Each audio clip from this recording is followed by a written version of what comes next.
माशाल्लाह उस्ताद जी फजल साहब अपने हाथों से काम कर रहे हैं। ये मेडिसन, ये खुराक, ये पानी कश्ती में लोड करके आगे लेके जाना है। वहाँ पर पानी नहीं है, खाने का बस नहीं है, मच्छर हैं, काफ़ी सारी बदबू है, बीच में से पानी कीचड़। उस्ताद मोहतरम फजल साहब खिदमत के जज्बे से सरशार, मज़लूमों की खिदमत के जज्बे से यहाँ पर तशरीफ़ लाए, हाथों से काम कर रहे हैं। अल्लाह को जज़ाए खैर अता फरमाए।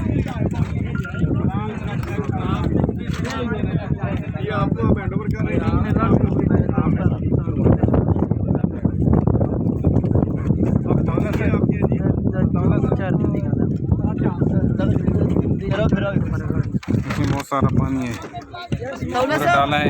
इसको जो है तो लोड कर रहे हैं और इसको जो है तो कश्ती के ज़रिए से पार करा के आगे लोगों तक ले जाना है उनकी इमदाद के लिए। काफ़ी मसला है वहाँ पर, काम नहीं करने दे रहे कुछ लोग। कभी जाते हैं, कोशिश करते हैं कि क्या बनता है। अल्लाह ताला हमारी मदद फरमाए।